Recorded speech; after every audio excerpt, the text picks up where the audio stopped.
দেখো রেডি হয়েছি আর এখন যাব হলো গিয়ে একটু রাস্তার উপরের দিকে। তোমাদের কিছুদিন আগে মাকে নিয়ে যখন বাজারে গিয়েছিলাম তখন বলছিলাম যে মা বাবা কোথাও যাবে, তো বাবা মা ট্যুরে যাচ্ছে ঘুরতে, তাও আবার পুরীতে। তো আমার মায়ের একটা শখ পূরণ বলতে পারো, কারণ আমার বাবা অনেক বছর আগে অফিস থেকে যে ট্যুর ছাড়ে না, সেই ট্যুরে গিয়েছিল একা।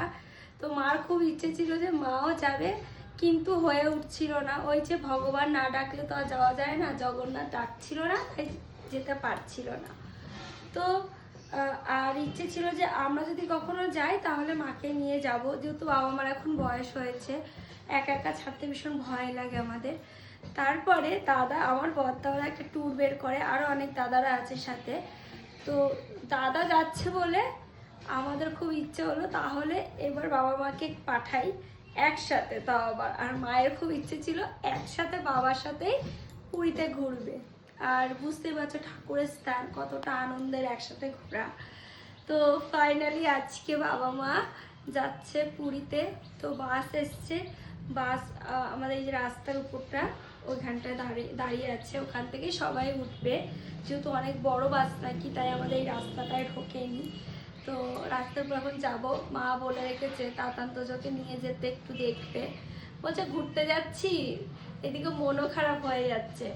বাবা মা কি বলতো, বাড়িতে না থাকলে আমাদেরও খুব মন খারাপ হয়, আবার বাবা মা যদি কোথাও যায় আমাদের সবার টেনশানে মা বাবারও মন খারাপ হয়ে যায়। তো যেহেতু বাড়িতে দাদারা রয়েছে, তারপরে বৌদি, মাম্মাম, এদিকে আমরা, তো একটা আলাদাই টেনশন। তো ওদিকে দাদা তো যাচ্ছে, মিষ্টি সবাই যাচ্ছে, আনন্দ একদিকে। তো চলো আমি যাই, দেখা করব। আর কি, আমার একটু মনটা খারাপ লাগছে, আবার কতদিন বাবা মাকে দেখতে পাবো না, এক সপ্তাহ দেখতে পারবো না। কারণ রোজই তো আসে, তোমাদের তো দেখাই মাঝে মাঝে, কিন্তু আমার বাবা রোজ আসে আর আমার মা মাঝে মাঝে আসে। মার অত আসা হয় না। আর মার কি বলো তো, অত হাঁটতে পারে না, মার একটু কোমরে পায়ে ব্যথা। তার জন্য আমিও জোর করি না যে ঠিক আছে কম আসো।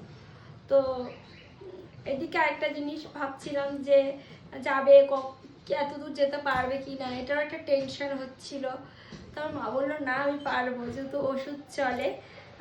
আর ওই যে একটা মনের টান এখন ওই পুরীতে যাবে, এই জন্য মা সুস্থ হয়ে গেছে। তো চলো এখন যাই।